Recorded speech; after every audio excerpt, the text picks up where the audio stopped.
निदा हमेशा से एक पुरतायुश जिंदगी का ख्वाब देखती थी। वो चाहती थी कि इसके पास दुनिया की हर आसाइश हो, बेहतरीन लिबास, कीमती जेवरात और एक शानदार महल जैसा घर। मगर उसकी किस्मत में आम सी जिंदगी लिखी गई थी। निदा की शादी हमजा से हुई, जो एक मेहनती और ईमानदार आदमी था। वो एक दरमियाने तबके से ताल्लुक़ रखता था और दिन रात मेहनत करके अपना और निदा का गुजारा करता था। वो निदा से बेपनाह मोहब्बत करता था, इसकी हर खुशी का ख्याल रखता था, मगर निदा हमेशा इससे नाखुश रहती। इसे हमजा की सादगी और महदूद वसाइल से नफरत थी। एक दिन निदा की मुलाकात फहद से हुई, जो एक मालदार बिजनेसमैन था। फहद की चमचमाती गाड़ी, कीमती लिबास और बड़ी बड़ी बातों ने निदा के दिल में हलचल मचा दी। इसके दिल में लालच की आग भड़क उठी।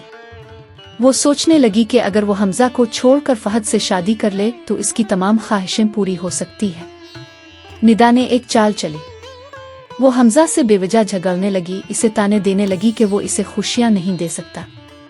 आहिस्ता आहिस्ता उनके दरमियान फासला बढ़ने लगा। आखिरकार निदा ने एक दिन बहाना बनाया, हमजा पर बेवफाई का झूठा इल्जाम लगाया और घर छोड़कर फहद के साथ चली गई। कुछ ही दिनों में इसकी और फहद की शादी हो गई और निदा एक पुरतायुश जिंदगी गुजारने लगी। लेकिन ये खुशी ज्यादा देर ना टुक सकी। कुछ ही अरसे बाद निदा ने महसूस किया कि फहद वो शख्स नहीं था जो वो समझ रही थी। वो इंतहाई मगरूर और सख्त मिजाज था। इसकी अय्याशियां बढ़ती जा रही थीं और वो निदा को ज्यादा अहमियत नहीं देता था। निदा जो मोहब्बत और इज्जत की आदी थी, अब बेवक़्त महसूस करने लगी। एक रात निदा अपने वसीओ अरीज कमरे में अकेली बैठी थी। बाहर बारिश हो रही थी और खिड़की के शीशे पर पानी के कतरे गिर रहे थे। वो सोचने लगी कि अगर वो हमजा के साथ रहती तो शायद जिंदगी सादा होती, मगर इसमें सुकून और सच्ची मोहब्बत तो होती। निदा का दिल अजीब बेचैनी में घिरा हुआ था। वो नर्म गुदाज सोफे पर बैठी थी, लेकिन इसे ये सब बेकार लग रहा था। इसके ज़हन में हमजा का मुस्कुराता चेहरा घूम रहा था। वो कैसे इसका ख्याल रखता था, कैसे छोटी छोटी बातों पर खुश होता था और कैसे इसकी हर ख्वाहिश पूरी करने की कोशिश करता था, चाहे इसके पास वसाइल कम ही क्यों ना। अचानक कमरे का दरवाज़ा जोर से खुला। फहद अंदर दाखिल हुआ। इसके चेहरे पर गुस्सा और बेजारी नुमायां थी। निदा, तुम्हें कितनी बार कहा है कि मेरे मामलात में दखल मत दिया करो, वोहरा। मैंने क्या किया? निदा ने हैरत से पूछा। तुमने मेरी गैर मौजूदगी में मेरे फोन को हाथ क्यों लगाया? फहद का लहजा सख्त हो गया था। मैंने बस वक्त देखने के लिए फोन उठाया था, और वैसे भी मैं तुम्हारी बीवी हूँ, मुझे हक है। फहद ने जोर से कहकहा लगाया, मगर ये हंसी मजाक की नहीं थी बल्कि तंज भरी थी। बीवी? निदा, तुमने शायद गलती से समझ लिया कि तुम मेरे लिए कोई खास हैसियत रखती हो। मैंने तुमसे शादी की थी क्योंकि तुम नई और खूबसूरत थी, मगर अब तुम बस एक आम सी औरत हो। और खबरदार जो मेरे मामलात में दखल दिया। निदा को जैसे किसी ने जमीन पर पटक दिया हो। वो साकित खड़ी थी, आंखों में आंसू भर आए। फहद ने इसे सिर्फ एक खिलौना समझा था। रात भर निदा जागती रही। इसके ज़हन में सिर्फ एक ही सवाल था, क्या मैंने अपनी जिंदगी की सबसे बड़ी गलती कर दी? अगली सुबह जब निदा की आंख खिली तो फहद कमरे में नहीं था। वो नीचे आई तो इसे मुलाजमा ने बताया कि फहद रात गए घर से निकल गया था और सुबह वापस नहीं आया। निदा को कोई हैरत ना हुई। वो जान चुकी थी कि फहद की जिंदगी में सिर्फ दौलत और अय्याशियां ही अहम थी, ना कि कोई रिश्ता। निदा को अब शदीद पछतावा होने लगा।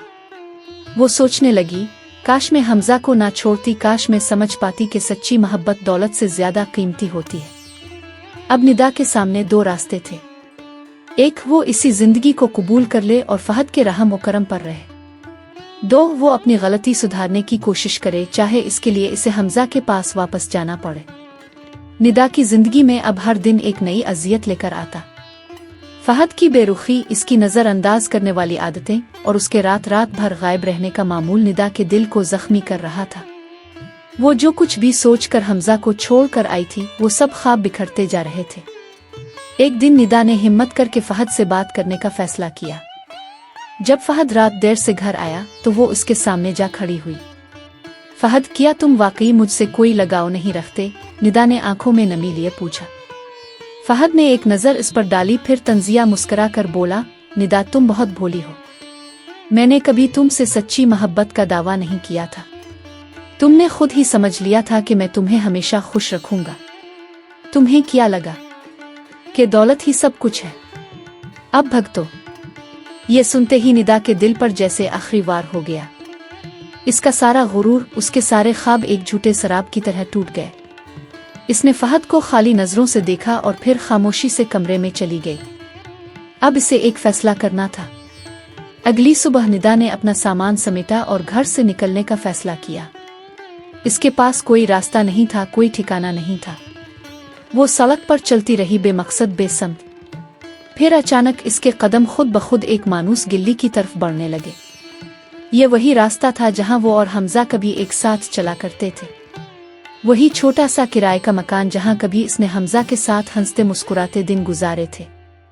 निदा के दिल में एक ही सवाल था, क्या हमजा मुझे मुआफ करेगा? क्या मैं दोबारा इसकी जिंदगी में वापस जा सकती हूँ? निदा ने गिल्ली के कोने पर कदम रोका और गहरे सांस लिए। दिल जोर जोर से धड़क रहा था। इसने दरवाजे पर दस्तक दी। चंद लम्हों बाद दरवाजा आहिस्ता से खुला। निदा की सांसें तेज हो चुकी थीं, दिल जैसे पसलियां तोड़कर बाहर आ जाएगा। दरवाजा आहिस्ता से खुला और सामने वही मानूस चेहरा था, हमजा। हमजा को देखकर निदा के दिल में कई जज्बात एक साथ उमड़ आए, शर्मिंदगी, पछतावा और कहीं ना कहीं उम्मीद भी। मगर हमजा की आंखों में वो चमक नहीं थी जो कभी निदा के लिए हुआ करती थी। वो कुछ लम्हे खामोशी से निदा को देखता रहा, फिर धीरे से बोला, तुम यहाँ? निदा ने लब खोलने की कोशिश की मगर अल्फाज गिले में अटक गए। वो जानती थी कि इसके पास कोई मजबूत दलील नहीं थी। आखिर वो एक ऐसे शख्स के दरवाजे पर खड़ी थी जिसे इसने खुद अपने हाथों से तोड़ा था। हमजा, मुझे मुआफ कर दो। निदा की आवाज कांप रही थी, आंखों में आंसू चमकने लगे। हमजा ने एक गहरी सांस ली, जैसे कुछ सोच रहा हो, फिर बोला, निदा, तुमने मुझे छोड़ने से पहले एक बार भी नहीं सोचा था। मैंने तुमसे मोहब्बत की, तुम्हें अपनी जिंदगी का हिस्सा बनाया, मगर तुमने सब कुछ पैसे के लिए कुर्बान कर दिया। और अब जब तुम्हें वहां इज्जत नहीं मिली तो तुम वापस आना चाहती हो। निदा ने सर झुका लिया। वो जानती थी कि हमजा ठीक कह रहा था। वो वाकई दौलत के पीछे भागकर अपनी जिंदगी का सबसे बड़ा नुकसान कर चुकी थी। हमजा, मैंने बहुत बड़ी गलती की। मुझे लगा था कि खुशी दौलत में है, मगर मैं गलत थी। तुम्हारी मोहब्बत, तुम्हारा खुलूस, मैंने सब खो दिया। मैं दोबारा एक मौका चाहती हूँ प्लीज। निदा की आंखों से आंसू बहने लगे। हमजा चंद लम्हे खामोश खड़ा रहा, फिर दरवाजा थोड़ा और खोला, जैसे निदा को अंदर बुलाने का इशारा दे रहा हो। निदा की आंखों में उम्मीद की एक किरण चमकी। क्या हमजा इसे मुआफ करने वाला था? निदा की आंखों में उम्मीद की चमक थी, मगर हमजा के चेहरे पर कोई जज्बात नहीं थे। वो दरवाजे के किनारे खड़ा गहरी नजरों से निदा को देख रहा था। निदा, अंदर आ जाओ, हमजा ने नरमी से कहा। निदा की आंखों में आंसू आ गए। वो जल्दी से अंदर दाखिल हुई। वही छोटा सा घर, वही सादगी, सब कुछ वैसा ही था जैसा वो छोड़ कर गई थी। मगर फर्क सिर्फ इतना था कि अब इस घर में मोहब्बत की रोशनी नहीं थी। हमजा ने सोफे की तरफ इशारा किया, बैठो और बताओ फहद ने तुम्हें क्यों छोड़ दिया? निदा की आंखें शर्म से झक गईं। वो जानती थी कि हमजा के अल्फाज तल्ख हैं, मगर हकीकत भी यही थी। वो धीरे से बोली, हमजा, फहद ने मुझे कभी अपनाने के लिए शादी नहीं की थी। इसके लिए मैं सिर्फ एक वक्ती खुशी थी। मैंने तुम्हें सिर्फ दौलत के लिए छोड़ा था, मगर मैंने मोहब्बत और इज्जत भी खो दी। अब मैं बस तुमसे एक मौका मांगने आई हूँ। हमजा ने लंबी सांस ली और खिड़की से बाहर देखने लगा। निदा, मोहब्बत मौकों पर नहीं चलती, ये दिल से होती है। मैंने तुमसे सच्ची मोहब्बत की थी, मगर तुमने इसे दौलत पर कुर्बान कर दिया। मैंने तुम्हें कभी भी मोहल्लों की जिंदगी का वादा नहीं किया था, मगर तुम्हें सुकून और इज्जत देने के लिए हमेशा तैयार था। मगर तुमने खुद ही ये सब ठुकरा दिया। निदा की आंखों से आंसू बहने लगे। मगर मैंने अपनी गलती मान ली है। हमजा, प्लीज मुझे एक मौका दो। हमजा ने एक लम्हे के लिए इसे देखा, फिर कुर्सी से उठा और दरवाजे की तरफ बढ़ा। इसने दरवाजा खोला और निदा की तरफ देखा। मैंने तुम्हें मुआफ कर दिया, मगर अपनी जिंदगी में दोबारा शामिल नहीं कर सकता। कुछ जख्म ऐसे होते हैं जो वक्त के साथ ठीक तो हो जाते हैं, मगर निशान हमेशा छोड़ जाते हैं। मैं तुम्हें बद्दुआ नहीं दूंगा, बस दुआ करता हूँ कि तुम्हारी जिंदगी में सुकून आ जाए। निदा के कदमों से जमीन खिसक गई। इसने ख्वाब में भी नहीं सोचा था कि हमजा इसे कभी मुआफ कर देगा, मगर दोबारा अपनाएगा नहीं। وہ چند لمحے خاموش کھڑی رہی، پھر آنکھیں بند کی، اپنے آنسو صاف کیے اور دھیرے دھیرے دروازے کی طرف بڑھی۔ جیسے ہی وہ باہر نکلی، حمزہ نے دروازہ بند کر دیا۔ ندا نے اپنی دولت کی خواہش میں محبت اور عزت کھو دی تھی، اور اب وہ اکیلی تھی، ہمیشہ کے لیے۔